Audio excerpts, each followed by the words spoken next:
It's carried. Call the meeting to order for the Willmar City Council for October 5th. Roll call. Mayor Calvin. Here. Councilmember Christensen. Here. Anderson. Here. Amman. Here. Nelson. Here. Plowman. Here. Johnson. Here. Fagerly. Here. 8 present, 0 absent. Let's stand for the Pledge of Allegiance. I pledge allegiance to the flag of the United States of America and to the republic for which it stands, one nation under God, indivisible, with liberty and justice for all.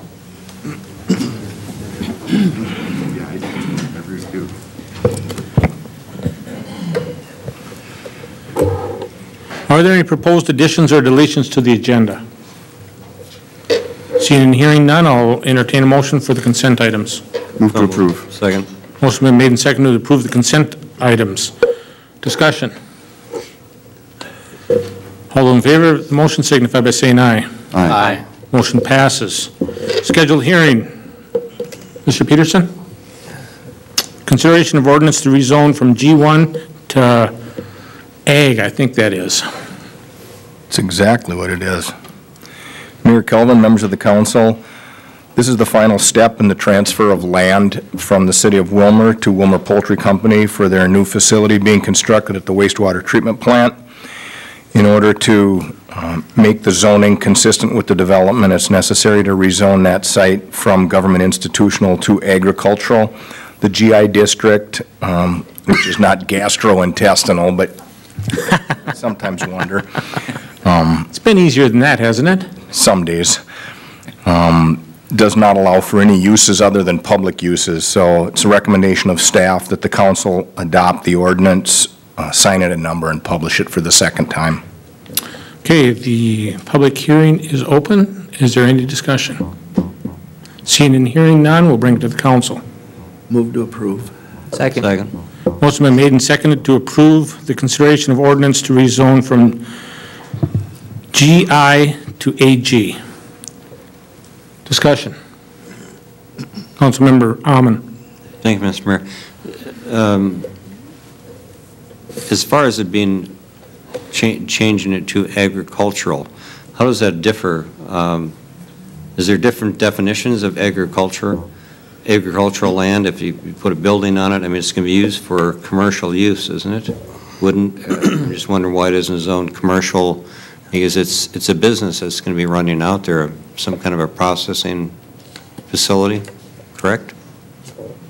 Councilmember Amman, we discussed this internally, and all of agriculture is a business, and this is going to be used for the temporary housing and raising of poultry, which makes it livestock production, which is only allowable in an ag district under our zoning ordinance. Our commercial districts do not allow for agricultural livestock production, only processing. Yeah, thank you for the explanation. Appreciate it. Okay, seeing and hearing no other questions, roll call. Councilmember Christensen. Aye. Anderson. Aye. Amman. Aye. Nelson. Aye. Plowman. Aye. Johnson. Aye. Fagerly. Aye. 7 ayes, 0 nays. The resolution passes, or the ordinance passes. Thank you for your work on that, Bruce. Next, we have open forum. Mr. Bob Score.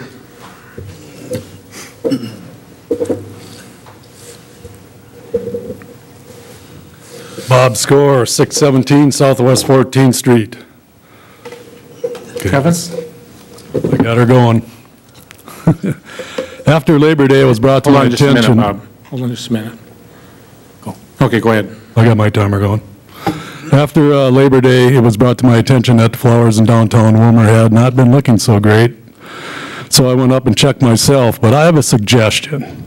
Why doesn't the city do the initial planning, and then the business owners and the residents of downtown Willmar take care of watering the flowers in front of their businesses and residences, if they care about the flowers? I do not see why the city of Willmar has to pay $9,000 plus every year for someone to plant and water them when the city council members are only paid $7,500 and they have to put up with a lot of stuff once in a while. That $7,500 is the net of those who water the flowers. Again, what's wrong with this picture? with everyone walking around and looking at their cell phones nowadays, how many people really see them anyway? No reason our part-time summer employees can't plant them. And I was called a couple weeks ago that there was 5 city employees and 2 city trucks taking down and cleaning the empty flower baskets uptown. Now, I thought that was included on the people that did the watering. Again, if the city gets involved, it costs us money. You're already paying out $9,000 plus. Something isn't right here, my opinion. Next, I want to talk about the open forum. Behind the scenes censorship. Seems like only a certain people are allowed to talk with, not even stating their names and addresses, and attacking certain people or council members and nothing being said to these people. That is totally wrong. They asked for an apology from one of the council members, but never gave that council member any of their apologies for things that have been said. Why is this? Once again, I don't get it. Nothing said to these people, but there's always a problem when somebody else talks. I've found out just how Willmar works. Some of us who speak up and stand up for ourselves are not supposed to comment on anything said about us in the newspaper, Facebook, or any other media. But guess what? Sometimes you just pick on the wrong person. As the old saying goes, if you can't stand the heat, get out of the kitchen or be quiet. But it is my right to speak at the open forum, so I will. Thank you. Thank you, Mr. Square. Next, we have Finance Committee report. Councilmember Anderson. Thank you, Mr. Mayor. We met on Monday, September 28th, 4:45 at City Hall. First item was public comments. There was no one there from the public to comment. Next item was a 12/31/14 City of Willmar audit report. Independent City Auditor David Worley of Westburg and Ishans provided the committee with an overview of the 12/31/14 audit report. It was noted that the city overall has very good fund balances. The waste treatment fund has shown strong improvement in operating income over the last 3 years, and expenses have been relatively flat. We asked about the delay in finalizing the final statements, and Mr. Yearley felt that there were several issues that caused this problem, including the finance department being short-staffed, other departments not providing information to the finance department in a timely manner, and the auditors not conducting their audit until everything had been compiled by the city. He suggested that in the future a timeline could be provided to the committee relating to the audit process. Additionally, he offered to attend meetings to update the committee with the status of the financial statements. That was taken for information only. The next item was a PEG Access Assessment Agreement with CBG Communications. Information Systems Coordinator Russ Mabey explained to the committee that in preparation for the cable franchise renewal, a PEG, which is Public, Educational, and Governmental Access Assessment, will need to be done to review access operations, facility needs, and currently and future channel capacity needed. A proposal for this work has been submitted from CBG Communications of St. Paul for a not-to-exceed amount of $19,920, which includes reimbursable expenses. The proposed 2016 budget includes a request for $20,000 to cover the cost of this assessment. This 6-month project needs to be done by the first quarter of 2016, so we would need to enter into the agreement now. Consequently, the funds would have to be allocated in 2015. Staff suggested that the Public Improvement Revolving Fund, that's PIR, be used to fund the agreement in 2015, with the understanding that the 2016 Information Systems operating budget will reimburse the PIR fund. It was noted that this agreement has already been reviewed by the Cable Advisory Committee with the recommended action of sending it to the full council for approval. Following discussion, excuse me, there was a motion made, second, and passed, and I'll introduce a resolution to authorize the mayor and interim city administrator to exercise the PEG access agreement with CBG Communications Incorporated for amount not to exceed $19,920, and that the public improvement revolving funds be used to temporarily fund this agreement until 2016, at which time the information systems budget will reimburse the PIR fund. Second. Motion been made and seconded. Discussion. question for our finance director.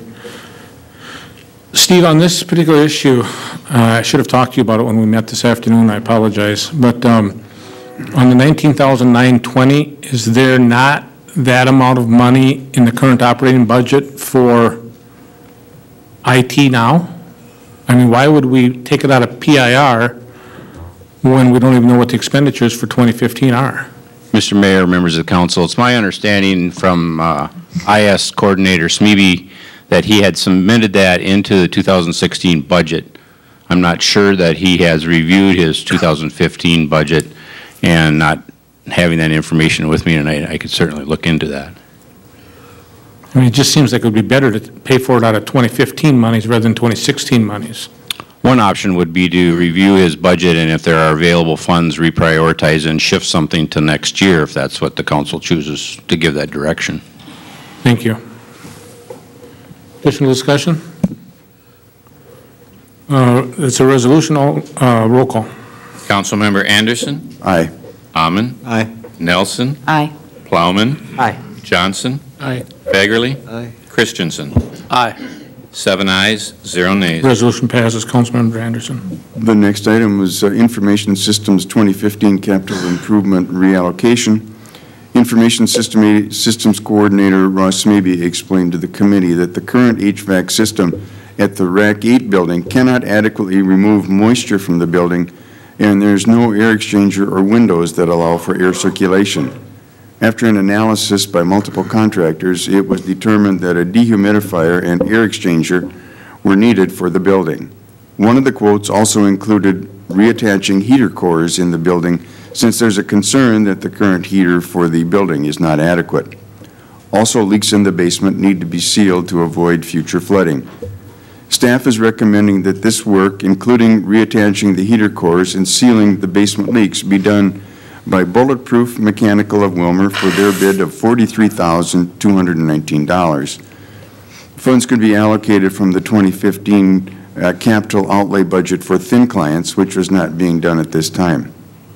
After noting that Chapel Central had only provided a bid on installing an air exchanger only, we asked that Chapel resubmit their bid to cover the same scope of work that Bulletproof Mechanical provided. Councilmember Nelson stated that the city needs a building or facilities manager to help avert these types of issues. For now, she feels that city engineering department should look at this issue and the project should be rebid. Councilmember Fagerly suggested using the 2 city building officials to inspect the building. After considerable discussion, it was decided that staff should research this issue further and bring it back to the committee with a different recommendation. So that was taken for information only. Item number 6 is a new City of Willmar technology use policy. Information Systems Coordinator Smeby explained to the committee that the city's current computer use policy was adopted in 2003. Given the new technology that has been implemented by the city since that time, a complete rewrite of the policy was needed. The new technology use policy was presented for review and approval. Councilmember Nelson raised the issue of using personal email for city business that could subject the city to perform a search on personal emails. Staff will include in the new policy that all city staff should use city email addresses when conducting city business. Following discussion, there was a motion made, seconded, and passed, and I will introduce a resolution to adopt the technology use policy subject to city attorney review to include that all city staff use city email addresses when doing city business. Second. Motion been made and seconded. Discussion. Councilmember Plowman. Mr. Anderson, did you mention that this was contingent upon the review of city attorney? Mm-hmm. Okay. I missed it, sorry, thanks. Okay. Councilmember Nelson. I believe when I spoke about it, I think we are subject to this policy too, so if we're considered city staff, that's fine, but I think it should also state the council. Yeah, when Councilmember Nelson, when we had the training from the League of Minnesota Cities, they suggested that we do that as well, so yes. So it's okay if it just says staff? We'll check with the city attorney. Okay, thank you. Mr. Scott, have you reviewed this policy, and are we good to go on it, or what do we need to do here? Mayor, members of the council, I did review it. I suggested a few changes. Overall, I thought it was consistent with guidance the League of Cities has provided for technology use policies. The changes I suggested have been reflected in here. Listening to this discussion now, though, I guess I would take one more look at it to make sure it's clear about who it applies to. Certainly, it was my understanding it applied to city staff and in some instances, council members and elected officials, but I would, I guess, reserve the right to make one or two more changes based on that. So with that, do we want to take action on it tonight, or do we want to hold it to the next meeting, or take action contingent on the review and approval? Councilmember Anderson? I think it would be fine to take action based on the city attorney's review and suggestions, so we can keep the process moving. Okay, Councilmember Christensen. Thank you, Mr. Mayor. I was not at that meeting, and I'm curious as to how this got brought up. I mean, there's this First Amendment we have in this country where I can say and write anything I want, anywhere I want to do it. And we're limiting my and others' abilities to do that, even staff. I suspect this all boils down to trust. We either trust each other in the staff or we don't. I mean, everything we do these days seems to have a PC attitude toward it, politically correct, and to say that I have to do all city business on city email, you're limiting my freedom of speech and my determining whether or not I should use any email. I don't get it, I guess. Again, I think this is all about trust, and just because the league says we need to do it and everybody else has to do it doesn't mean we need to adopt something like this. It's if I want to talk to somebody in Salt Lake City about city business, my daughter, do I have to use city email? Kind of rather ridiculous. She wants to inquire what's going on back in Willmar. I'll use my personal email.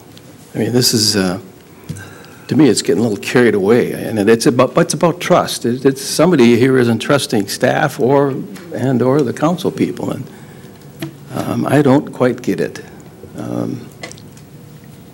I don't get it. Councilmember Anderson? Mr. Johnson was first. I'm sorry, I didn't see you. Councilmember Johnson? Thank you, Mr. Mayor. Thank you, Councilmember Anderson. My only comment on this would be, when I read it and after considering Councilmember Nelson's input at the Finance Committee, I'm a little bothered by having certain restrictions, because I'll tell you right now that these iPads that the city has given us don't always work. And I've had several attempts to send emails with some of the agenda attachments, and they won't go through. And I've talked with Mr. Smaby about this, and we haven't resolved it yet. But there are occasions when I can't, I'm trying to perform, you know, some of my duties as a council member, and I can't do it on this iPad. And I've then gone to other available computers to get the job done, rather than leave it sit and try to come back to it when I might not have time. So that's my concern, is are we, you know, limiting ourselves and maybe making our ability to do city business, we become less effective in what we need to do and to do things timely. So I'm not particularly enamored with this provision myself. Councilmember Anderson and then Plowman, I believe. Thank you, Mr. Mayor. My understanding and remembering how this went quite a few years ago is more a protection for us in using the city email in case someone files the paperwork and wants to get someone's documentation and all of their emails. If it's on your home computer, I think then they would have access, or someone would have access to your home computer to see what kind of city business you did on that. So I think this is more a protection for us than it is a hindrance in us doing our work. I've not had the problem with the computer not working, and I think certainly computer doesn't work. You got to do what you got to do to get your work done. But I think this is designed more to protect us than to penalize us in any way. And if I could just make a comment about that before Councilmember Plowman, that is what we were told when we went to League of Minnesota City training, is they told us that it's for our protection because if, as an example, someone did do a request for information, they could come and take your home computer, seize your home computer, until they could do the forensic analysis of it to find out. And we've done that with city emails, and it takes a long time.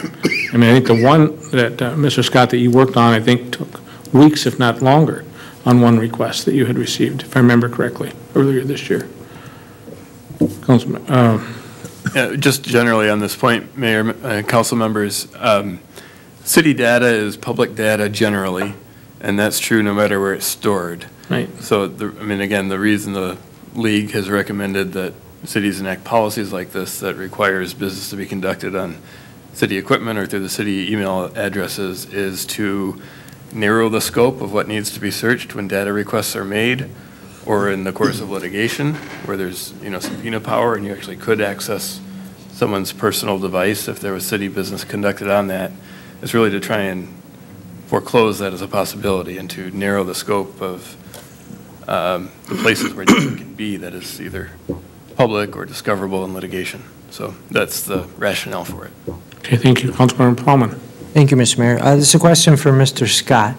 Does it make sense at all when dealing with an issue like this? Because if we're talking about city staff and a whole personnel policy and usage policy revolving around city staff, and then there's a whole different set of complexities when talking about a usage policy about and regarding elected officials. Would it make sense, or has it been done in the past, where two separate policies are enacted, or where maybe deal with city staff, administration, whatever, and a usage policy regarding that, and then separately a policy regarding the usage of technology and whatnot, specifically regarding elected officials? Councilmember Plowman, I think that's one way you could certainly do it. And to be honest, I would probably need to talk to staff a little bit about the differences between employees' usage of technology and that of elected officials to see if it makes sense to really separate out elected officials into a different policy.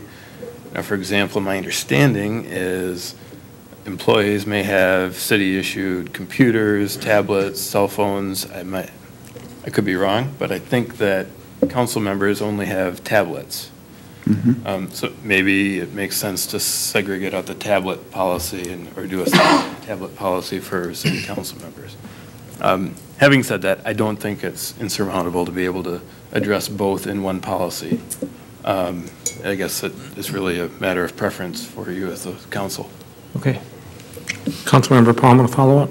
Yeah, I guess just based on that answer, my personal opinion is I think we could maybe decomplicate the issue if we would maybe look at it from two different lenses.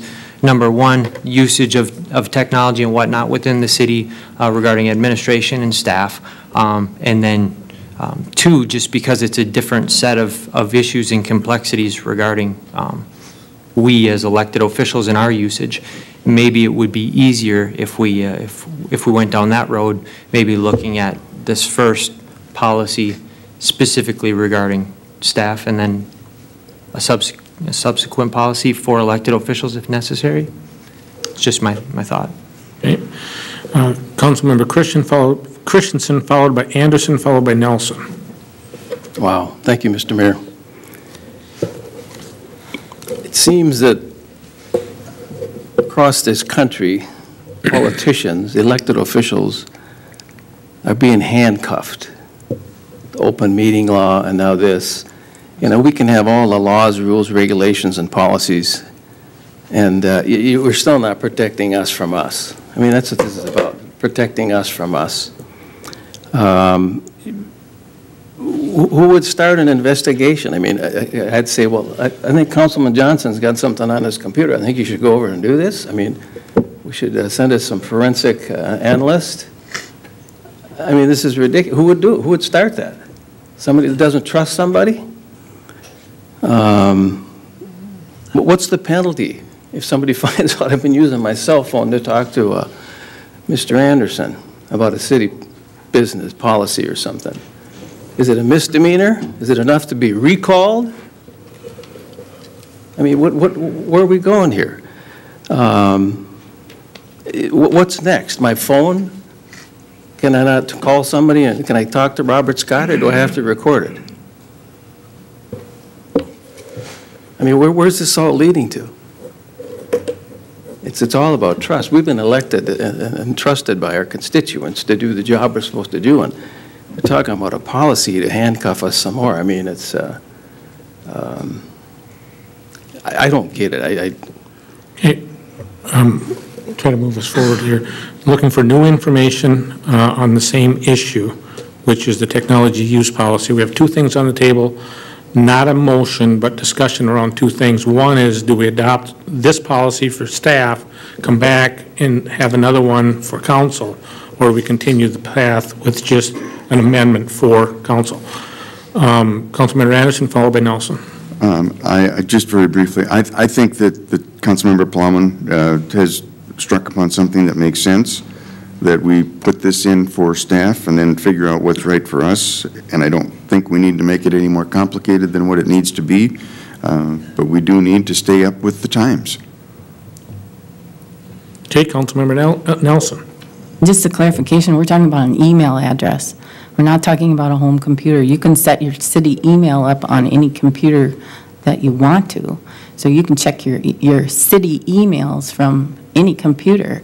I think the concern that I have is we don't obviously understand the data privacy or open meeting things, because I have seen emails that have come from all council members using a combination of home email addresses and city email addresses along with staff home addresses. That's my concern. And I think it's a safe policy to say that if we are doing official city business, we should be using the city email. If we're going to have a conversation, you can do that on any. We're talking about emails. And I think they are subject to it. And I guess I'd like to see clarification. And if this is an issue, then I think we need some additional training. Okay. We're ready to vote on the resolution. Councilmember Anderson. Just a clarification. Can we take for clarity this as it's written? It really says city staff. Yep. With the understanding then, if we pass that that's for city staff, then we'll do something else. I think that would be my interpretation. So we can pass this for city staff. Okay, Councilmember Johnson. Yeah, I believe Mr. Plowman has raised a good point, but I'm also wondering about passing this for city staff without further input from staff possibly on it. I don't know. Just a question. Due to the questions that have come up, I'm wondering if a motion to table might be more appropriate. Is there a second on the motion to table? It's a suggestion. So I would so move to table. Motion to table? Is there a second to the motion to table? Second. Motion's been seconded. All those in favor of the motion signify by saying aye. Aye. Aye. Opposed? The motion does carry. Motion is tabled. Who's second? Councilmember Christensen. Consideration of Civic Center Wi-Fi grant. Pardon me? Did you? Councilmember Anderson, consideration of Civic Center Wi-Fi grant. I was still thinking about the other one. All right. It's a Civic Center Wi-Fi grant, EDC and Blandin Foundation resolution. Staff explained to the committee that the EDC wrote an application to the Blandin Foundation to provide greater Wi-Fi accessibilities for users at the Civic Center. The EDC has agreed to provide a grant in the amount of $8,800 to the City of Willmar to fund these Wi-Fi enhancements. Matching funds are required for this grant in the amount of $4,200 from the city, with the Willmar Area Curling Club donating an additional $1,000 for a total project cost of $14,000. Having this enhancement would benefit dry floor events, school functions, and curling club activities. Questions discussed included frequency of needed updates, security issues, and adequate bandwidth. Councilmember Nelson supported the project, saying it would be helpful for students to do their homework and we asked that staff look into charging extra for using Wi-Fi at the Civic Center. Following discussion, there was a motion made, seconded, and passed, and I'll introduce a resolution authorizing the Wi-Fi enhancement project at the Civic Center in the amount of $14,000, accepting the EDC grant of $8,800, accepting the Willmar Curling Club grant donation of $1,000, and to direct the interim city administrator to send a letter of appreciation to both entities. The motion further included reallocating $4,200 from the 2015 Civic Center operating budget to capital outlay. Second. Motion been made and seconded. Discussion on the resolution. Seeing and hearing none, roll call. Councilmember Amman. Aye. Nelson. Aye. Plowman. Aye. Johnson. Aye. Fagerly. Aye. Christensen. Aye. Anderson. Aye. 7 ayes, 0 nays. The resolution passes. Councilmember Anderson. Thank you, Mr. Mayor. Next item on the agenda was Vision 2040 Stakeholders Funding Request. Staff explained to us that at a recent 2040 steering committee meeting, it was noted that some stakeholders are paying their requested share for the current 2015 sources, including the City of Pennock, Willmar Public Schools, New London Spicer Schools, and Community Christian School. The last payment made toward Vision 2040 by the city was August 26, 2014. Mayor Calvin asked the committee to consider contributing the $5,000 Vision 2040 stakeholder request out of the 2015 budget instead of the proposed 2016 budget. The mayor would like this contribution to be designated for Vision 2040 marketing and website improvements. Sources for 2015 funding for this payment were discussed. Councilmember Nelson expressed her support for Vision 2040, as well as concerns about the increasingly stringent process civic organizations need to follow to submit a request, particularly what changed from last year to this year in the process. She also wants staff to provide a report on Vision 2020 contributions, as well as Vision 2040 contributions to date. Further, she informed the committee that Vision 2040 group would be willing to attend a council meeting to provide an update on their progress. Councilmember Johnson stated that he was uncomfortable with making this contribution and that it is not entirely for public purpose. Staff explained that 2040 marketing and website improvements, as well as community health initiatives, would be for public purpose. We took it for information, but this will come back. Next item was consideration of senior citizen deferred assessment to be reassessed. Staff explained to the committee that property located at 1300 12th Street Southeast, identified as parcel number 95-672-0060, has a senior citizen deferment recorded against the property by Melissa A. Sutherland Walsh. This lien for the 2010 street project totaling $4,244.08 was omitted by the title company in a January 22, 2015 sale. The secondary sale does not qualify for continuation of the deferred assessment, and pursuant to Minnesota Statute 435.195, the original assessed amount plus interest was due and payable at the time of the sale. Apparently, the new owner, Douglas Mulder, was deceived at the time of the sale that no payment was due until 2016. No city staff in any office would have indicated such a procedure to the title company. The only practical legal solution is to assess the full amount of $4,244.08 against the parcel for full collection in 2016. Following discussion, there was a motion made, second, and passed, and I'll introduce a resolution certifying the deferred assessment of $4,244.08 for collection of the tax rolls in 2016. Second. The resolution has been introduced and seconded. Discussion. Councilmember Nelson. I asked this question, I know, the other night, but just like staff to clarify. So this was not on the assessment rolls? I don't know how we can't put it on a second time, so obviously it wasn't there at the time the sale took place as an assessment? After the qualifying senior citizen deferment was adopted by the council, that adopting resolution was recorded against the property. Clearly on the list, when the title company reviewed all the liens that are against the property, and they failed to take care of it properly. If we do nothing, then that same resolution is against the title, but nobody would be forced to pay. They wouldn't take any steps to pay us. So It's not clarifying it for you. No.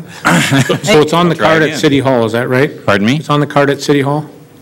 It's on the card at City Hall, and it's recorded at the county and against County the hall. property, both places. And so we confirm that it's at both places?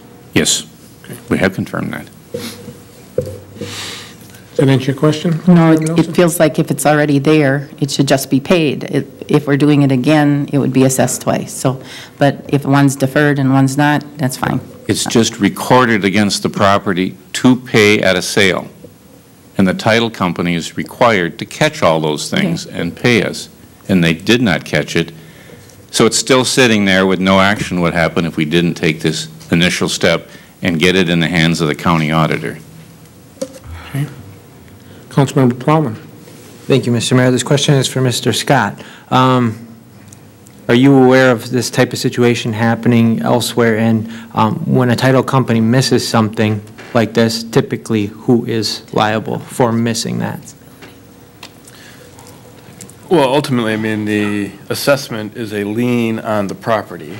So whoever owns the property is responsible for it. There may be a claim between two private property or two private individuals regarding the sale of the property for who's responsible for it and who should be, who should have to pay whom. That's not a dispute the city can be concerned with. Thank you. Hearing no other questions, roll call. Councilmember Nelson. Aye. Plowman. Aye. Johnson. Aye. Fagerly. Aye. Christensen. Aye. Anderson. Aye. Ammen. 7 ayes, 0 nays. The resolution passes. Councilmember Anderson. Thank you, Mr. Mayor. The next item is consideration of a nuisance administrative charge. Staff reported to us that the city's current nuisance weed and grass mowing ordinance allows for a $35 administrative charge to be added to the city mowing charges. Recently, Candioi County added a new fee of $10 for each property tax bill entered into their system, thereby increasing the cost to the city to certify unpaid nuisance grass mowing charges to the county. Staff is recommending a new administrative charge of $50 or more. It was noted that the current $35 administrative fee was set in May 2000 by ordinance number 1135. Following discussion, there was a motion to draft the proposed change of $50 to the administrative charge. After further discussion, Councilmember Fagerly moved to amend the motion to direct the city attorney to draft the proposed charge to $75 for the administrative fee, and that was seconded, and now move the recommendation of the committee. Second. Resolution has been introduced and seconded for the $75 fee for the administrative charge for nuisance weed and grass mowing. Discussion. Mr. Mayor. Yes. First off, it's just a motion directing the attorney, not a resolution yet. We didn't make this perfectly clear. Staff is recommending that that fee be set for all those assessments. So we have the weed and grass, we have snow removal, and we have garbage cleanup. We didn't make that perfectly clear, but there are 3 different ordinances to be drafted up. If the council is willing to do that same administrative charge in all 3 assessable cases. Councilmember Anderson. Well, Followed by Christensen. that's new and exciting. We can't list those ordinances in this motion and get it attached to them that way? Mr. Mayor, members of the council, each of those nuisances have a separate section in the municipal code and a separate ordinance. And I believe each one would need to be amended to increase the fee. Okay, just for clarity then, we're only talking about mowing here, but it's going to come right back to us in 2 weeks to pick up the snow plowing and garbage collection. Why don't we just put them all in one? They just said we can't. Well, you could in a new ordinance, you could introduce a new ordinance that would put them all in one, correct? Yeah, Mr. Mayor, members of the council, my understanding is this is a motion to direct me to draft the ordinance amendment to bring back to you. You can certainly direct me to draft an amendment that would cover all of those nuisance abatement procedures. And I can bring that ordinance back to you for future consideration. But I just heard a couple minutes ago that we couldn't do that because each ordinance has its own separate section that talks about the penalty and the administrative fee. Well, we can leave it in the legal hand, but they do. One ordinance could have. All right, I think I'll stand by my motion that's directing the city attorney to straighten this out. Okay, Councilmember Christensen, Johnson, followed by Nelson. Thank you, Mr. Mayor. My question was that we have to amend each separate ordinance, basically, then. And I will leave that in the hands of the city attorney. City attorney will answer that. Councilmember Johnson. Thank you, Mr. Mayor.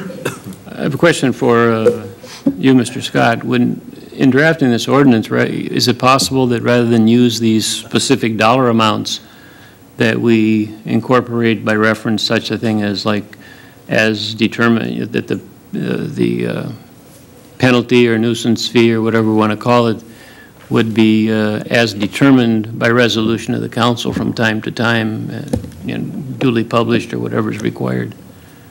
Councilmember Johnson, generally that is an acceptable practice for the city to keep track of fees and administrative charges like this in a separate resolution. I'm not aware of any reason you couldn't do that for this kind of a nuisance administrative fee, so I'll certainly maybe look into that as option A. Just a thought. Thank you. Councilmember Nelson.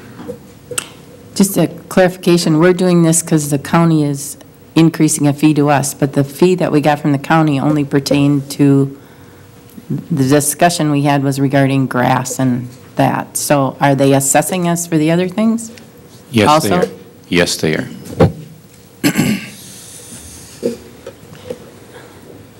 Councilmember Nelson, follow-up question, followed by Councilmember Amon. Wouldn't it make sense just to table this and bring it back with the correct documentation from regarding all of them and do it all at one time since we have to have a hearing? Well, I believe you have to have the city attorney draft the ordinance. So I think what we're telling him to do is draft the ordinance and include all of these in the ordinance he brings back to us as a draft. And then that would be a resolution to order the ordinance change with a public hearing, correct? Mr. Mayor, I believe the direction you've given the city attorney is to draft one ordinance using verbiage that will allow the council to set administrative fees by resolution from hereafter. But that will have to be an ordinance first to amend the ordinance. Mr. Scott. Yeah, just to be clear so that I'm on the same page with everyone, I understand this motion to be telling me to do what I need to do to implement this policy direction you're setting. Correct. And I'm going to do that whether it's through an amendment to the ordinance, it's going to be an ordinance amendment, and whether we have to include the increased fees in the ordinance itself or simply state that those fees will be determined by the council from time to time by resolution. I'll figure that out and I will bring it back to you, and at that point you'll have to give it first reading. Correct. That's my understanding of my marching orders. That's my understanding as well. Councilmember Amon.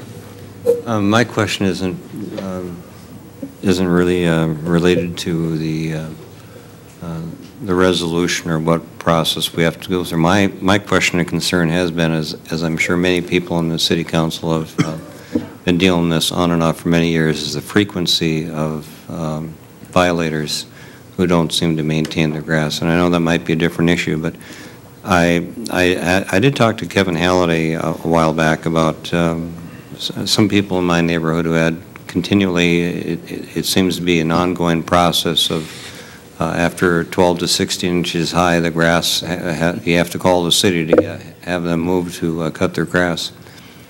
And I'm just curious if there's any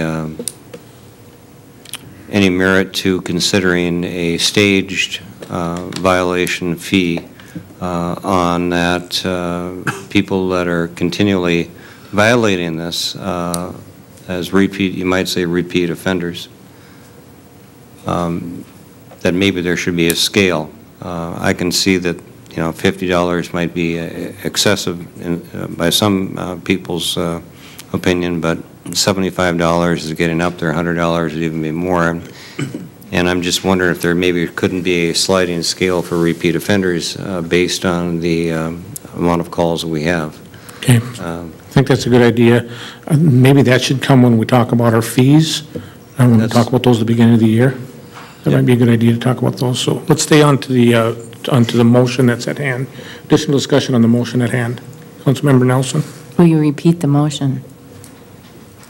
I think Kevin has it, and I'm very confident our city attorney has his marching orders on policy. Go ahead. This motion is to direct the city attorney to draft the proposed change of $75 for an administrative fee for weed and grass mowing. No, I think, no, that's not right. No, it's for administrative fees is what it's for. He's supposed to draft it for administrative fees where they apply and bring that back to us. I believe that's what I heard said. I would agree with that. Mayor, members of the council, that's what I understood, and at this point, it's pretty clearly the consensus. You don't even need to pass a motion, so I have my marching orders. You'll be seeing an ordinance amendment from me.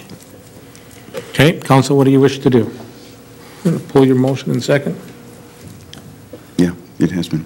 I said, do you want to pull the motion in second? He said he knows what you need to do. We don't need the motion, is what he's saying. No, I'm confused. Explain that to me. He knows what you want him to do. Yeah. So there's no motion needed because he understands what he's supposed to do. He will bring back the ordinance. Mr. Mayor, Why did we go members of the through all of council, this? if you do adopt the motion, I believe you're giving clarity to the $75. The other procedure will be dealt with by the attorney, so I'd recommend approving the motion. Let's go, let's all. You know, Okay, all those in favor, I'm sorry, all those, are we ready to vote? yeah. You just said we'd set the fees next year with the schedule, so I thought. No, I'm talking about what Councilmember Amon talked about, which is the graduated fees. He brought up We're something gonna- totally different than the So we'll be motion on the revisiting table. this $75 fee. The ordinance will come back from the city attorney, clearly depicting what we want done.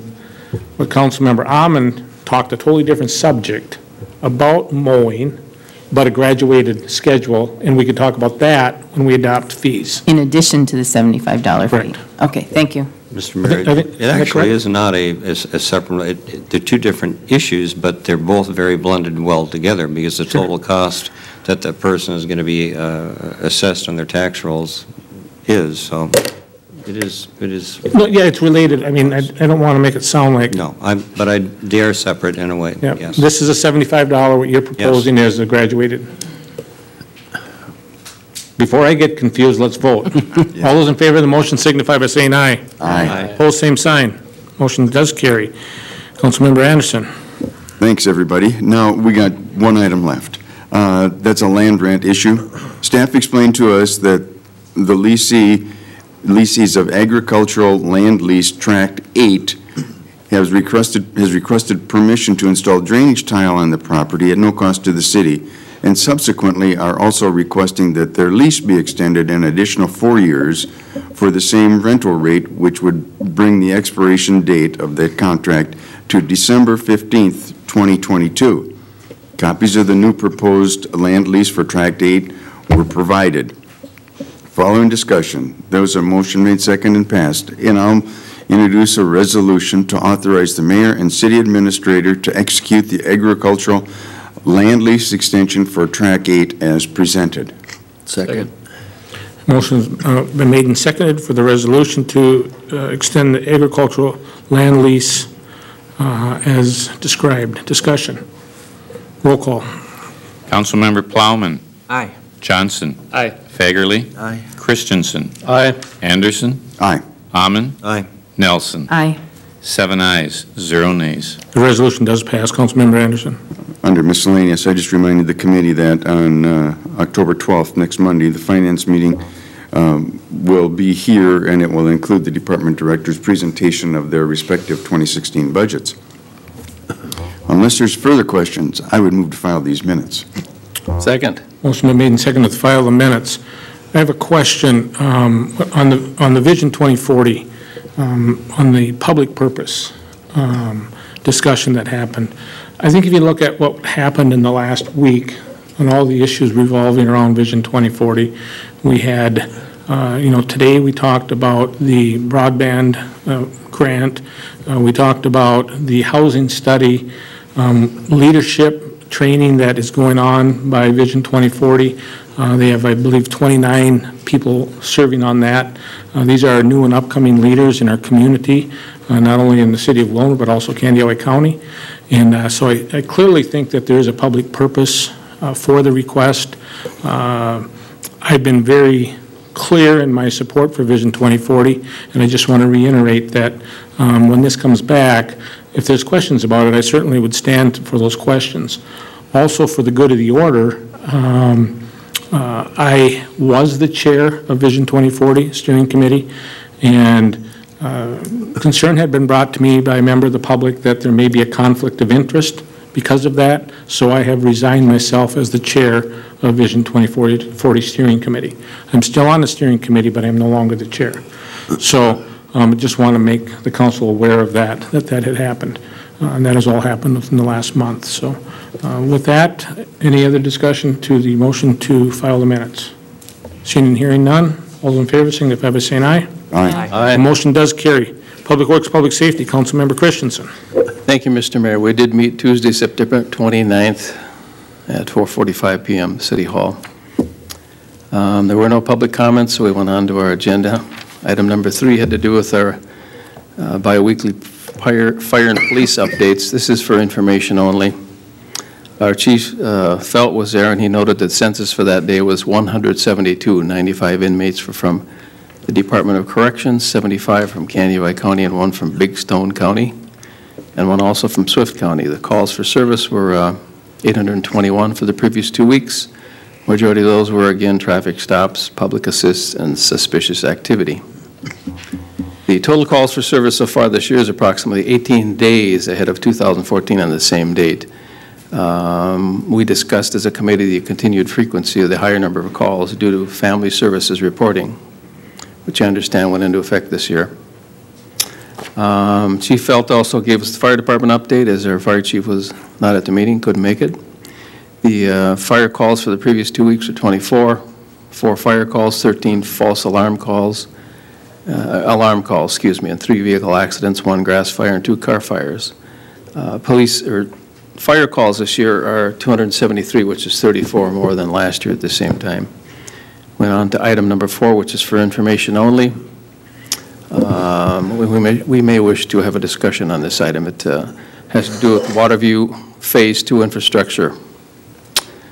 Staff from Dunix Incorporated brought to the committee information on the proposed Waterview Phase 2 infrastructure improvements, requesting that the city participate in a 50% cost-sharing agreement of the estimated $1,973,904 project total. Dunix previously presented to the proposal on July 14th, and with the committee asking for city participation. They wanted a resolution adopted for a revised alignment and the city to participate in project financing to the extent that the council recognizes the benefit to the greater community. Dunix provided a revised layout to extend 24th Street to connect with an extension of Lakeland Drive and discussed possible city benefits. Our committee discussed the aspects of the cost-sharing agreement, and past developers' agreements indicate costs to be 100% developer responsibility. The possible property tax increases of Waterview Business Park were discussed if further development were to take place, but the timeline of that increase is unknown. The reason we were in discussion on this is, as everybody knows, the school district has approved a construction of a new school. They've narrowed it down to 2 sites, Mr. Gesch's property and the this property that is owned by Dunnick's near Walmart. I'm not sure if, I suspect that they want us to have some kind of a discussion on this, as my belief is where the school location probably hinges on a decision we may or may not make. I don't know if this is the time to have that discussion. I know Jason and Trevor from Dunnick's are here. If anybody has any questions, what would the council wish to do at this point? Just take it for information, or to have a discussion on this with the full council? Councilmember Christensen, I think that we need to talk to our staff about it and see if staff has come to an agreement with Dunnick's on whether we have an agreed layout of the site. So Public Works Director Christensen or Planning Development Director Peterson, are we at that point where we have an agreement on the layout? I know last time that the Dunnick Companies was here, there was a discussion on where the road would run, and I thought that there was direction back to staff to get that worked out and then come back, but it doesn't appear to me I'm seeing any clarity on roads up here yet. So are we putting the cart in front of the horse is my concern. Mayor, members of council, we don't have a revised plat, if that's what you're asking. The existing plat is still in effect, which would, I'm sure you guys have seen a picture of it, would be 24th that curves up to Lakeland. So we do not have a revised plat, if that's what you're asking. So this would be the layout to date. We don't have an internal layout of the streets that the school would want either, if that's something desired. And is that consistent with the Planning Development Director?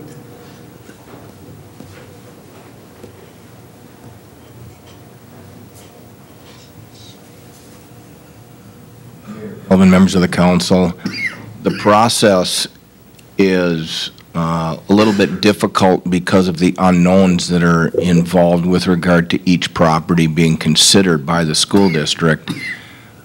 Neither of the sites has been through a formal site review process by the Planning Commission. There have been no traffic studies requested or provided for either of the sites. As Sean said, were this street alignment to be approved, it would require a plat amending the original Waterview Business Park plat.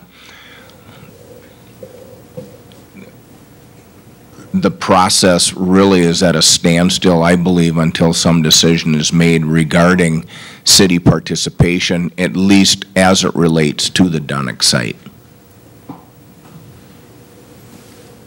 So my question is this a discussion that the school district has to have to do their site selection first, or do we say as a council that we're going to participate beforehand?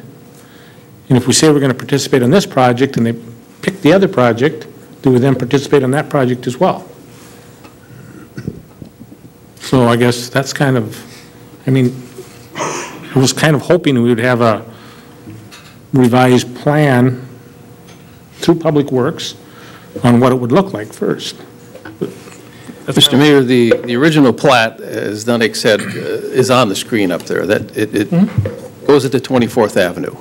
I know that our city engineer, Public Works Director, and Mr. Peterson have stated several times that we would wish that would go down to 28th Avenue, so it goes to a stop sign, and it probably would, the benefit to the city would be diverting traffic off of Willmar Avenue and probably First Street, and people coming around, going to the back over to 28th Avenue. The whole discussion, decision is about money. It's all about money. Dunnick's wants the city to share half the costs of doing that road and bring it up so that school could be sited there. Now, it's a little over $900,000, and it's all about money. And the money is determined by what percentage of this project benefits the city as a whole in the long run. What percentage benefits the school and what percentage benefits Dunnick? Well, we know all three of them would benefit. I think we can all agree to that. It would be a benefit to the city, there's no doubt, running over to 28th and on. There's no doubt about it. How much? I don't know. Dunnick's going to benefit? Sure they are. They're going to have another tenant out there. and more access to the property to further develop it, which is in our interest. Definitely in our interest. Does the school benefit? You betcha they do. The way they had it laid out on that site, I didn't see the school laid out, but that has been presented to us, and it looks like a nice fit for the school to fit in that area. But how do we determine the level of benefit that the city receives in order to determine whether or not we want to participate? And again, it's down to money. Where would the money come from? And I know that the Dunnicks want us to decide the level of benefit, and they want us to do the 900,000. But Trevor Dunnick isn't here, and I see you raised his hand. And if you may, Mr. Mayor, maybe he might be able to further this discussion along. But remember, it's all about money. Well, no, it's clearly right. I want to keep it at the council at this point. So, Councilmember Anderson? That's fine. Yeah, it is a chunk of money that the city would be doing. Plus, there's an additional $350,000 or something like that for some stormwater things. As I look at your minutes here, it says that the committee discussed the aspects of cost-sharing agreement, and past developer agreements indicate cost to be 100% developer responsibility. That's a pretty big statement, and that's what we've always done. And I worry about setting a precedent. If we do this, then what's going to happen on down the road? And maybe that would be fine. Maybe that's a good thing. But I'm really reluctant to think that we should spend almost $1 million plus another $350,000.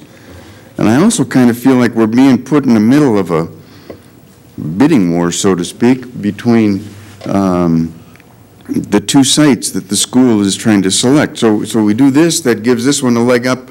Then does the other site come and ask us for something to give them a leg up? I'd really prefer that we stay out of this decision-making process until it's all done, and then we'll decide if there's a benefit to the city. So I'm really I'm not very excited about this. Councilmember Plowman. Thank you, Mr. Mayor. I appreciate the concerns that have been expressed so far at the table. I think it's good. It's a good angle. My main approach at this time is simply the process. It seems like the process that we're taking is a little bit cloudy, and I'm not quite sure if anybody is quite sure what are the next steps. And I want to make sure that no matter what, no matter how it goes long term, whatever, that we aren't the ones dropping the proverbial ball, so to speak. I just want to find out if there is something we need to be doing, should we be doing it now? Or, and I'm a little bit interested, to be honest, I'm a little bit interested in Dunnick's take on that, why we should be interested and why we should be discussing this.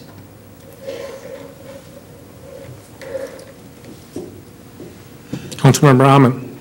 We discussed this quite at length, and there's merit to all kinds of sides of this. But the obvious thing is it comes down to the money, how we're going to pay for it, and it would have to be included in the 2016 budget. But also, I think it's a little very odd, as you said, Mr. Anderson, is that this issue, when the community was voting on a $50 million bond referendum, it sure would have been nice to know where it was going to go. And the money that was in the referendum, I don't know how much was allocated from the school system for land acquisitions and discussions and negotiations on these two prospective sites, but it seems to me that that's an issue that the school should be dealing with. I am supportive of hearing more. I don't want to throw anybody under the bus. The Dunnicks have worked very hard to develop that area and have put in a lot of infrastructure that's sitting there, and this would maybe help enhance it for our benefit. But right now, I think the issue is the school. The school sure should have anticipated what these costs were prior to the referendum being sold to the public. Councilmember Fagerly, followed by Christensen. Thank you, Mr. Mayor. Interesting point from Steve. I don't know last time you personally built a house, or myself, the bank says you have to have a lot. So you gotta know where you're building. So I don't know how the school board got by with it, but if you go back to the other screen where that green, lime green line is, if you could please. Okay. So we spend close to $1 million now. In 10 years, when it has to be overlaid, you can't assess the property to the right because that's all state of Minnesota. There's no benefit for them. So you, the residents of Willmar, will have to pay for that too, because what the city share pays comes out of taxpayers' money. So that'd be another $1 million to overlay it. So it's a lot of money. Councilmember Christensen. Thank you, Mr. Mayor. There's lots to be thought about and concerned here. Mr. Fagley brings up one, Mr. Rahman brought up another one. You know, currently that tract of land is they pay $1,878 a year in taxes to the county. It's zoned residential / non-homestead. So the county's going to lose that money once this happens, and the city's not going to get any out of it. You know, it's a school district. And I'm not here to sell the project. However, I am here to say in 20 years from now, are we going to look back and say, geez, we should have done that? Think about this. If that doesn't happen, if the school doesn't locate there, and we don't know if they will, it's going to hinder any more progress out there.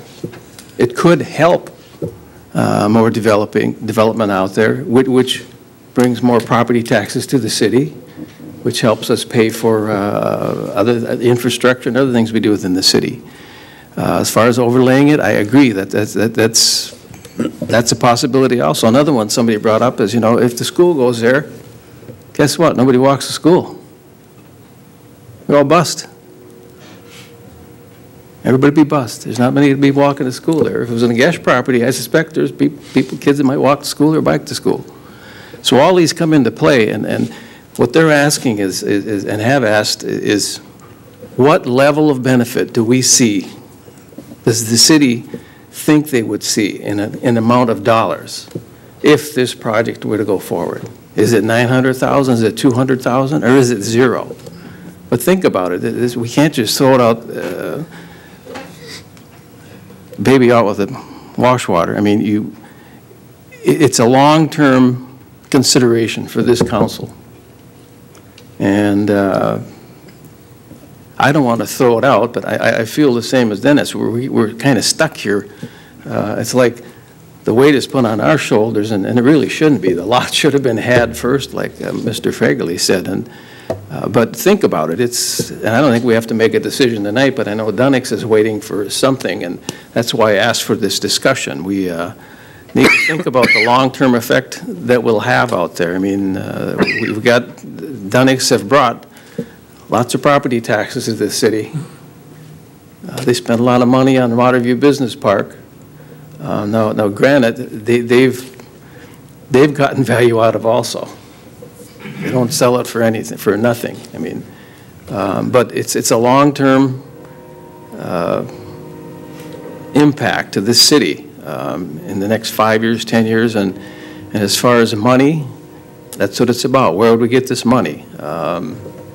I brought up a couple ideas that to what extent we would participate, I don't know, but we have next year's budget. There's almost $400,000 that's been undesignated, am I correct? And we put in our next year's budget $700,000 for the park. You know, that's $1.1 million right there. What's more important? What's going to affect our future more than the other? So there are some possibilities of money being out there to help with this project, but what level, I don't know. That's something the council will have to agree on. Is it 300,000, 400,000, or again, this is for information only. I guess they would like an answer, but I'm not prepared for one. Well, I think, you know, in light of the question you just raised, I mean, I think, is staff prepared to give us an answer? Mr. Halliday, is staff prepared to give us an answer on what they feel the council should consider That's why I asked staff before we started the discussion, where are we at? I mean, if we have a direction from staff, it makes it a tad bit easier for us. I mean, we're the policymakers, you know. There's nobody up here that isn't capable of making a decision of saying we're going to give you X. But we certainly would like some guidance. I think that's what I just heard asked. Mr. Mayor, members of the council, from a historical perspective, I first got to clarify that past developers are picking up at 100% of the cost. Waterview Business Park was developed with about 13 different cost-sharing arrangements in the agreement. Many of them were oversizing, which is a lot like the Public Works Director wanting to put a large sanitary sewer pipe down Lakeland Avenue, which offers no benefit to the school, so we'd pick up 100%. That's the 350 estimated, and that's staff's recommendation, always to do that for the greater good of the city in the long haul. A lot of this is predicated on future growth, and we just cannot give council any hard and concrete facts on potential future growth and its impact. Waterview Business Park has been there 8 years. It's very limited in its development and any residual property tax increases. If we build this, will this be any different? Will this connection help? We can't really tell you. Wearing my other hat as a city clerk treasurer who is in charge of special assessments, it is the worst possible layout for the city of Willmar forever. I mean, if you're going to do anywhere from 500,000 to $1 million on that street where we know there is no benefit to the fence, to the bypass, without benefit, there's no cost sharing. As Mr. Fagerly said, in 20, 25 years of another repair, there's only half that we can assess. In 50, 40 years, you reconstruct at that high cost, forever that layout will be harmful to the greater good. And will that layout today, which helps the school, be a positive thing? It is just difficult to give you answers. We can't give you any dollar answers of benefit. Mr. Mayor, with that being said, I say we take it for information, because we aren't ready to make that decision here tonight. It would take long, long discussion. I just soon go on to the next item. Councilmember Nelson had wanted to speak. Is it okay if we move forward? It's fine. Okay. Councilmember Allen, you raised your hand after Councilmember Christensen was speaking. Would you like to move forward, or would you like to? Just one comment, if I could, please. You know, this comes down to lack of communication between intergovernmental agencies. I don't think clearly we should be put in this position. We would have been, it would have been much more palatable if we would have known of this prior to the referendum and we'd have time to budget for it. But as Mr. Fagerly said, we did talk about the assessments and how it was going to be paid for at the meeting, who was going to be paying for it. And it's what the taxpayers wants, but to what extent? But I just wonder if maybe there shouldn't have been some dialogue, or maybe there still can be some dialogue between some of the people in the school system and the city on what's going on there. Have we had any meetings, or has anybody ever really contacted us from the school system to discuss with us this future indebtedness that they're contemplating prior to the referendum being voted on? I'm just really curious. Mr. Mayor, members of the council, we have had multiple conversations.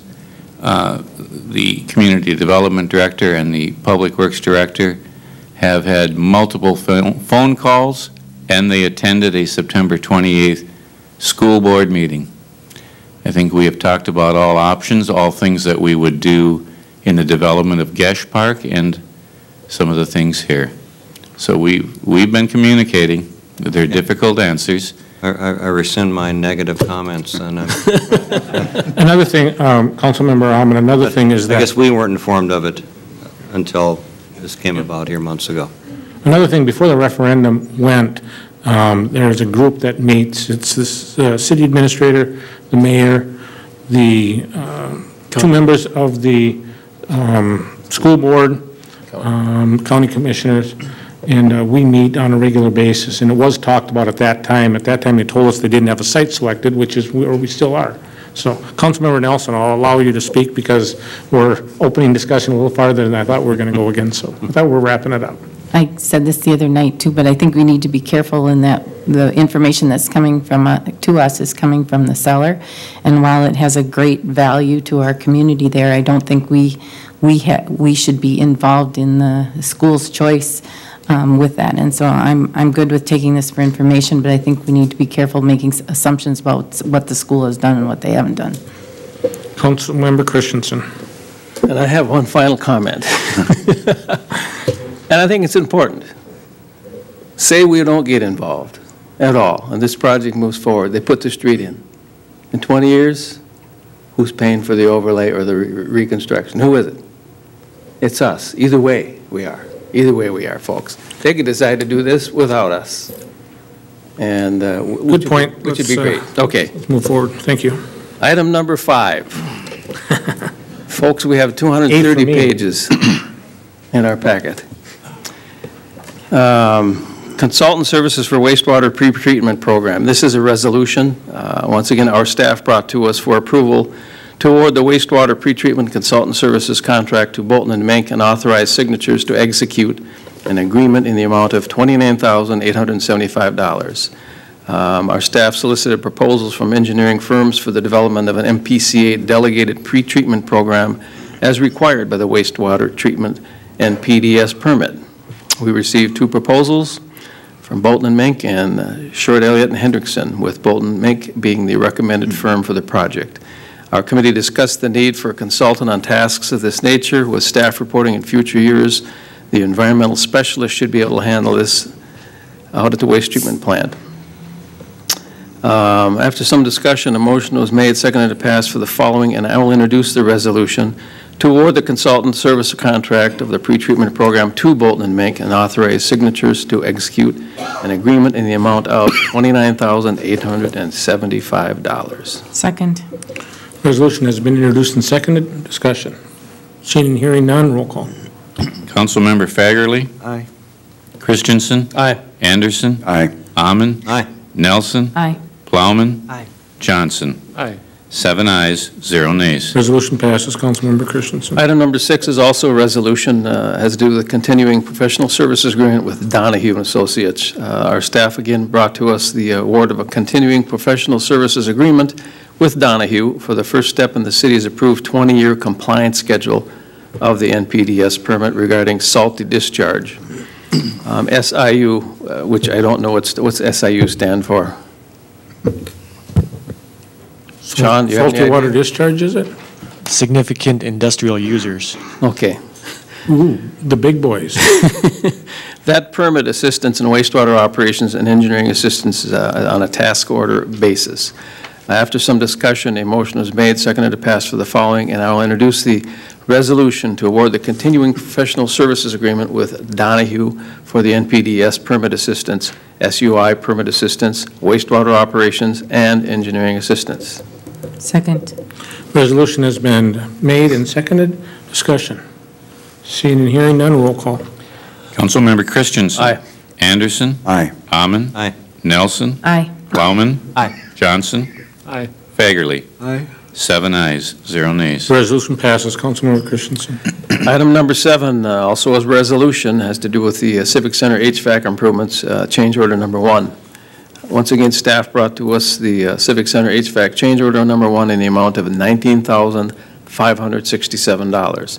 The city contracted with Stevens Engineering for the design and construction-related services contract in June of this year for the replacement of the dehumidification system in the Cardinal and Blue Line arenas, infrared heater adjustments, and updating electrical equipment.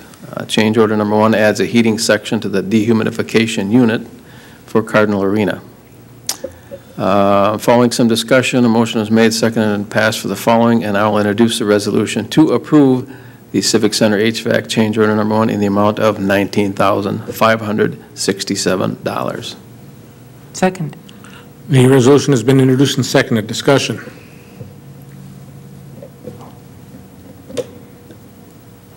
Roll call. Councilmember I was going to Anderson. make a comment and decided not to. Okay. Aye.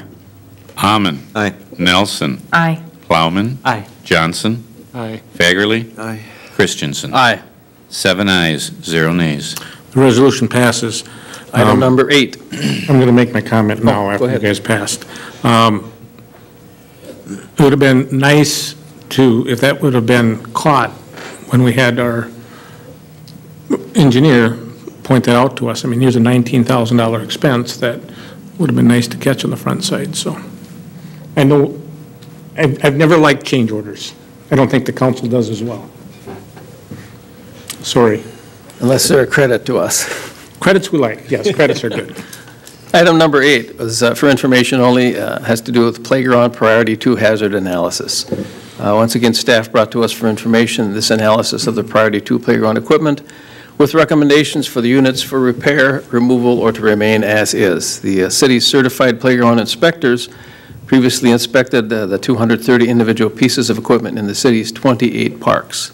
Each piece was given a priority rating of 1 through 5, 1 indicating a potential life-threatening issue, and 5 signifying no issues. The priority 1 equipment has been removed. The committee requested further information on repairs and costs of the repairs for their priority 2 units. Again, that was for information only. Item number 9 is another resolution. Has to do with park equipment, a grant with Game Time Playground Systems. Once again, our staff brought to us for approval application for a grant with matching funds for the playground systems to be purchased in 2015 and installed next year, 2016. This is with Game Time Playground Systems. The organization will match every dollar spent over $75,000 on the purchase of equipment prior to November 13th of this year. Our 2015 CIP includes $150,000 for park development priorities, and to date, $62,000 has been expended. Staff is proposing purchasing between $75,000 and $90,000 worth of equipment for these playgrounds through the grant, and also has the WCER board approval. After some discussion, a motion was made and seconded for the passed, and I will introduce the resolution. Second. To approve the grant application with Game Time Playground Systems for matching dollars to purchase playground systems. The resolution has been made and seconded. A discussion. Councilmember Plowman. I have just a question, maybe as a technicality regarding how it reads. The organization will match every dollar spent over $75,000, so that means we have to exceed that $75,000 mark before we begin realizing that match? Yeah, in the handout, it said at $75,000 and above, they match it dollar for dollar. Below $75,000, it was a sliding scale. Okay, all right, thank you. I believe that's correct. Is that right, Mr. Brizendine? Members of the council, I think Councilmember Plowman was accurate in what he stated, because he was stating over 75,000, and actually you could state that 75,000 and above. Okay. Thanks, staff, for applying for this. We asked you to do it, you did it. Good job. Additional discussion. Where's the dean? Oh, Mr. Brizendine. Mayor Calvin, just to respond to that, I have not applied for it yet. I'm waiting for your approval this evening. You caught me on a technicality. Good catch. That's 2. Roll call. Councilmember Amon. Aye. Nelson. Aye. Plowman. Aye. Johnson. Aye. Fagerly. Aye. Christensen. Aye. Anderson. Aye. 7 ayes, 0 nays. The resolution passes. Councilmember Christensen. Item number 10 was for information only, had to do with auditorium, downtown auditorium cooling design options. Once again, staff brought to us for information the cooling design options for the auditorium. It was previously noted the auditorium is not equipped with the cooling system. With the 2014 master plan of the building, noted cooling as a low priority and listed cooling options in step 5, and only steps 1 through 3 were implemented. The shooting range air handling unit does not indicate a space for a cooling coil, but the engineer believes it could possibly be installed, and there are locations for coils to be installed in the training room and gym units. Following some discussion, the committee requested a copy of the master plan to review determining further actions. And is that something that we have already on our iPads, or was that going to be shot to us again, the master plan? That had to do with, pardon me? Park master plan. Yeah, park master plan. Yep, that's it. Okay. No, just a minute. Mr. Mayor, can I clarify? I think that's the Angan Master Plan of the City Auditorium. That's what I was thinking. That's what we wanted to upload. Yeah, not the park plan. Okay. Okay. Yeah, you're right. So, Again, that was for information only. Item number 11 is a motion. We have gotten a settlement agreement and easement termination with the Quams. Staff brought to us the final settlement agreement, including the termination of easements at the airport with the Quams. The city gains the extinguishing of the 2 easements it originally granted them in the condemnation of their properties for the construction of the airport. These easements cause the city to be out of compliance with its grant obligations to the FAA. The city is granting Quam access to the properties for farming purposes, a 50% reduction in rent for leasing parcels 10A and 9B to the Quam Trust over a 10-year period, a one-time payment of $2,500 as partial reimbursement for the Quam's attorney fees, and the agreement to pay a termination fee in the unlikely event that the FAA requires the city to terminate the license across parcel 10A in the amount of $70,000 and 24A in the amount of $40,000.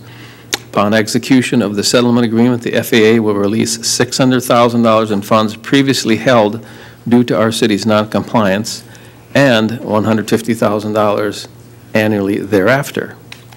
After some discussion, a motion is made, seconded, and passed for the following. I'll introduce the resolution, I'll introduce the motion to approve the settlement agreement. It is a resolution? We went back to a resolution. Okay, it says motion here, but I'll do the resolution. I'll introduce the resolution to approve the settlement agreement and easement termination. Second. the resolution has been introduced and seconded. Discussion. Councilmember Anderson, followed by Christensen. Thank you, Mr. Mayor. The $600,000, and I suspect this will go to our Community Development Director, the $600,000, does that come to us as cash, or are they going to somehow give it to us in some weird form? Mr. Peterson? Mayor Kelvin, members of the council, I wish I had a real accurate answer, but to the best of my knowledge, it should come to us as a cash payment because these are funds that have been accruing at the federal level. They are part of our discretionary funds for the new airport that have been withheld by the FAA. They have been allocated. They have been budgeted on their end, so I would anticipate that they should release the $600,000 in one piece to the city. I'm not sure exactly what their intent is. I do know that the regional or the district FAA office has sent everything on to the regional office, so the wheels are in motion. And if everything goes according to plan, we might see that money in 16 or when? I would certainly hope so. I can't imagine why it would take that long. The FAA is not known for quick turnaround on questions or decisions. You know, we'll just keep after them to get the reimbursement as soon as we can because we need a lot of that money for matching dollars to pay for certain airport items in our capital improvement plan. Okay, thank you. Councilmember Christensen. Thank you, Mr. Mayor. These dollars, as I understand it, have to be spent at the airport. These are not, we can't just put this in the general fund and spend it on anything. It has to be, if I'm not mistaken, operations and capital improvements at the airport. So that's where it's designated for, correct? Just so that everybody understands that. That was it. Okay. Well, roll call. Councilmember Nelson. Aye. Plowman. Aye. Johnson. Aye. Fagerly. Aye. Christensen. Aye. Anderson. Aye. Amon. Aye. 7 ayes, 0 nays. The resolution passes. Councilmember Christensen. That was the best news we received all week. Matter of fact, all month, all 6 years. months. 5 years. It's great to have that over with. The next item is a resolution. It's an easement with CenterPoint Energy for 512 Becker Avenue Southwest. Once again, staff brought to our committee for information the proposed easement agreement with the city and CenterPoint Energy for a 6-foot by 6-foot exclusive easement to install a new gas meter in the southwest corner of the dental office building located directly behind City Hall. The office was recently purchased by a new dentist, and upon inspection of the building, the gas meter was found to be out of compliance and would need to be relocated by CenterPoint Energy.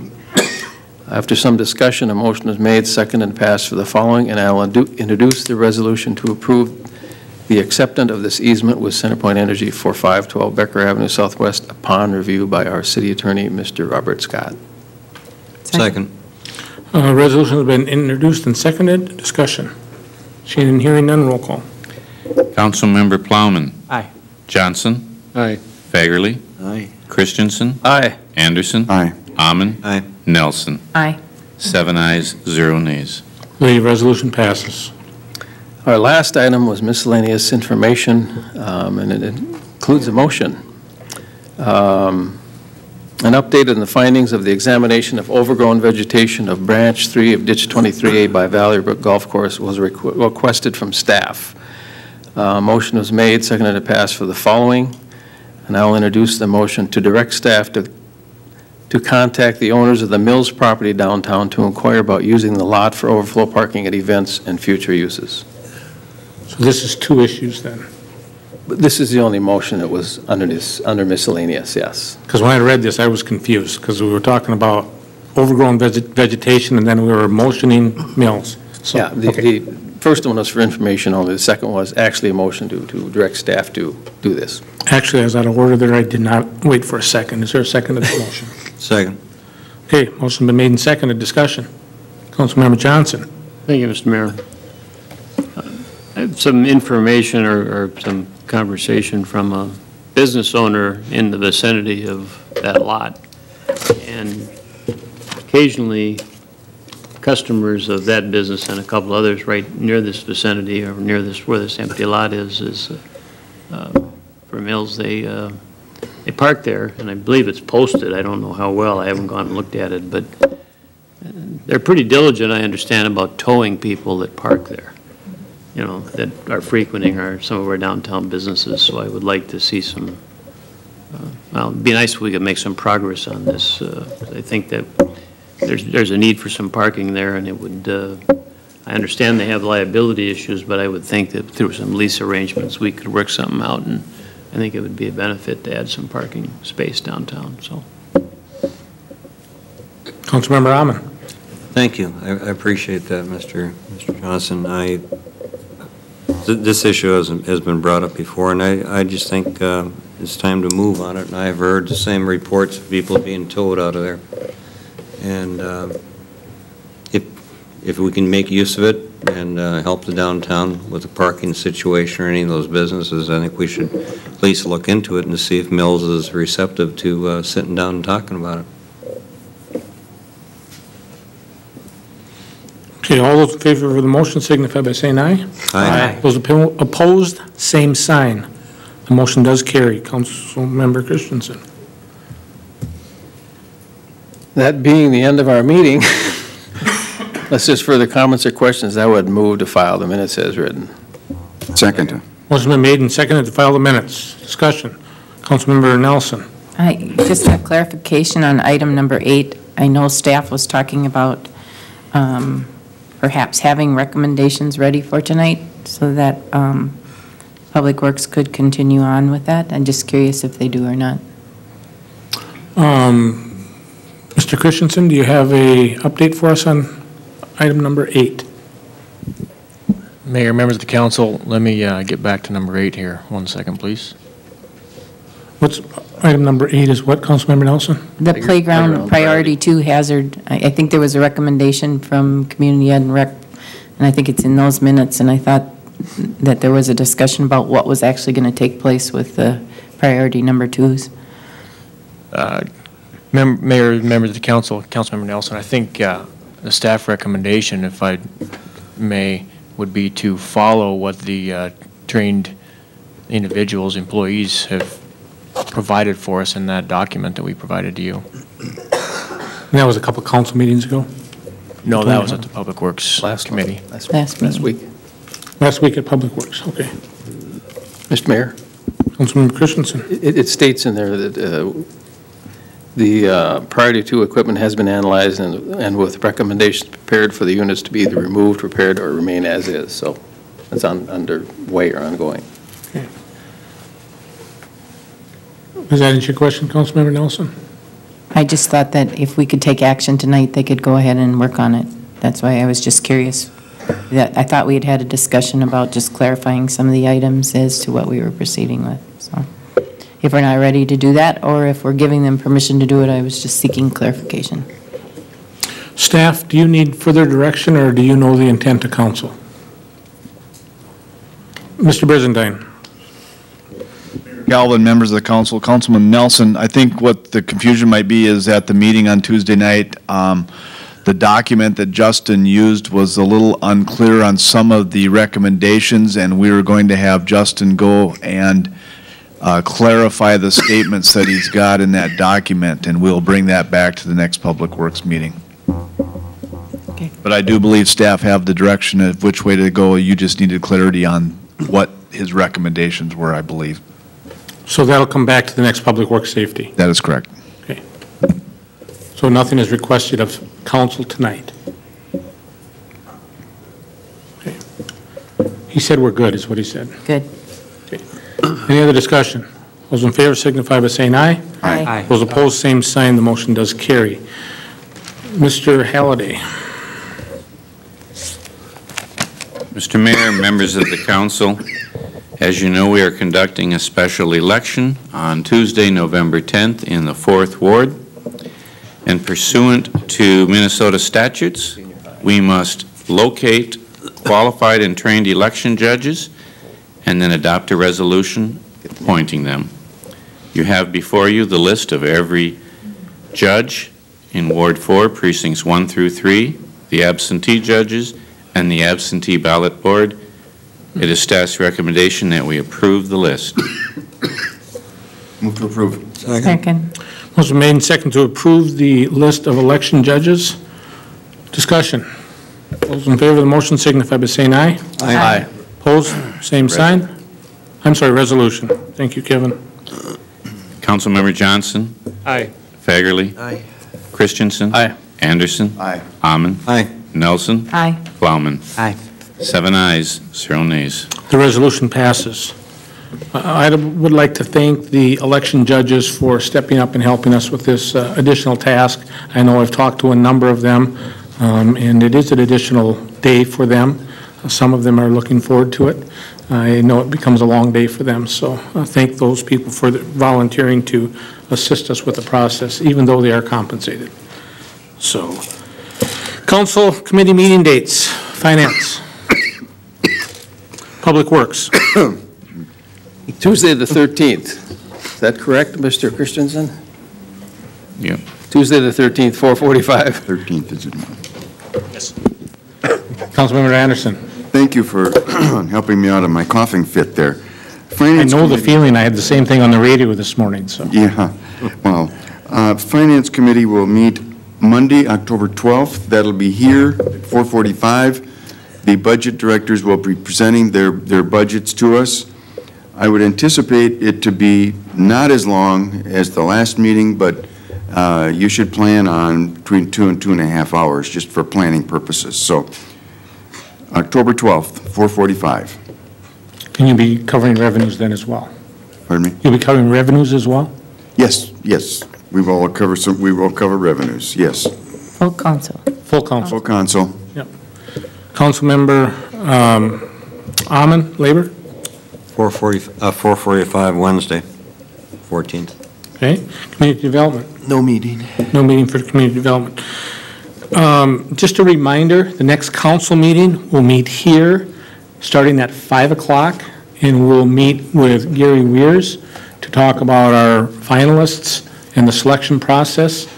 Council will meet in open session at 5 o'clock, and we'll be adjourning by 6:30 we'll be recessing at 6:30 to have a brief lunch before the council meeting, which will start at 7. So the public is invited to that. And if there is time, we will talk about the contract, but the intent of the evening is to select those individuals that we wish to interview for this finalist position. And I believe you all received the email from Mr. Weirs on Friday, and so it looks like we have some good candidates ready to come to us. He has conducted his preliminary interviews, and he's ready to forward us the names of those 10 individuals. So that's 5 p.m., October 16th, if you place it on your agenda. You're giving me a look like I might not be saying it right. No, you're doing fine. I just want to remember that's private data when you're going to get it in your 3-ring binders from October 12th all the way to the 19th. Right, the information can't be shared, the names, nothing. Not where they're from, Nothing. genders, anything. Okay. Correct. Yep, correct. Clarity. Yep. The retreat is scheduled, will be at the Holiday Inn Conference Center on next Friday, and that will be starting at 1 p.m. Mr. 1:30, I thought. 1:30? Starting at 1:30. Calls will be made this week, and Mr. Miles will be in town on Thursday. He's setting schedules. I talked with him this evening. He has talked with some of you. And he will make time available for phone conversations if you're unable to attend in person with him on Thursday. So we're looking forward to that. And on a note to that, this is an opportunity for the council to work, for the council to get their business done, and for the council to have dialogue with one another and vision on where we're going. And the public is invited to attend. And certainly it is an open meeting because the full council will be there, but there will be no public input at the retreat. That is a working session for council. And so I'm really looking forward to the outcomes of that. I know I've talked with a number of you that have ideas, and I am so excited to be able to say that we're going to get this done. And it's going to be a great day. It will take about 4.5 hours, and we'll be able to spend the evening with our families. So we're really looking forward to that. Then the other thing is that KWLM Radio, Lakeland Broadcasting, has their 75th anniversary today. They had an event out at the conference center, so thank you, Lakeland Broadcasting, for all you do for our community. You're a great community partner. You give a lot back to our community, as other businesses do as well. But it was interesting listening through the day of the community leaders that came and were actually presented on the radio. Talked to a lot of different people out there this morning. I was out there again at lunch, and just a really great event. So congratulations to Steve Linder and that group for the great work that they've done. On Thursday, National Guard deployment, the engineering group is being deployed out of the, I believe it's at the high school? Correct. It's 11 a.m. at the high school. Prior to that, there was a motorcade, and it was in the paper, I believe, today. So look at today's paper to find out the motorcade. They're asking participation by as many as they can get, waving flags whenever along the highways they work their way out there, and that route is in the paper. In today's Tribune. And so these are our community members that are being deployed, and they're going to give time and service, and so we really need to give them a good send-off. I originally was going to be out of town. I may be back, I'm not exactly sure, but Councilmember Christensen will be making some comments on behalf of the council at that event. So thank you, Councilmember Christensen, for that. I have one other item that I'm going to address, unless the council has something else before I address the final issue. Councilmember Amon. Well, I want to thank everyone for their efforts on finally getting together and holding a retreat. And I know the day was picked, and I understand that there's one council person that is not going to be able to make it. And we're missing one council person, so that means that we're going to have input, but 25% of the people are not going to be able to do it, or 1/8, or 2/10, or 2/8, or 25% of the council isn't going to be represented to get their input in a major strategic planning session. I'm just wondering how the council feels about that. Just move ahead with it. We have 6 people there, but I don't know, the cost was, I don't remember what the exact cost was, $8,000 some dollars. for that individual to perform the retreat, or $5,000 plus some expenses, and we're missing out on 25%, and I'm just wondering if maybe after the election, Mr. Mayor, if it wouldn't be better to have the election or the discussion with them then, and I'm just wondering what your opinion is on that. Yeah, my personal opinion on that is that we originally wanted to do it in February. We didn't get it done. We had some challenges within the city. And this is a time for us to get together. I mean, we have worked together collectively. We know the issues that are in front of us. We will have a new city administrator. I would anticipate that we'll be doing, this one will be, you know, kind of, let's get a good one under our belt, and we can do this. I mean, I have all the confidence in the world that we're going to get this done, and we're going to have a great outcome. So let's get this one under our belt, get some of the negativity behind us, and then let's start moving forward and accomplishing some great things. It'll be a good springboard for our new city administrator. When that individual comes on board, they'll know the direction of the current council. It'll take a little bit of time for the new council member to get up and going, and we need to have it. And we need to have it. I am sad to hear that there's one individual that's not going to be able to make it, but the rest of us can get the work done. If there were a major emergency that happened in the city, and I know this is not a major emergency, we would make decisions in the absence of the mayor or in the absence of any one of those council members. So we need to move forward, and we need to make it happen, and we need to make it a positive experience. So I'm looking forward to a good turnout from those that can be there, and we will have the retreat, and it will be next Friday at 1:30. So looking forward to your input. You can have input. I know the one council member already has time scheduled with Mr. Miles to have conversation on what he'd like to see happen, so I'm sure that will be incorporated. So, thank you. The last thing that I want to address is an issue that's been going on in the community for quite some time. And as council, we have tough issues that come before us every day. And we need to put our past behind us. That goes for me. I'm talking to myself. I'm not talking to the council. I'm talking to myself. We need to put the past behind us. We need to put our heads down. We need to get busy. We need to get after it. And I'm really looking forward to the retreat, because this is an opportunity for us to springboard forward in a new direction collectively as a group. It will be very easy to build synergies and positive outcomes if we all get behind the process. And I'm really looking forward to this. I really am looking forward to the council's support.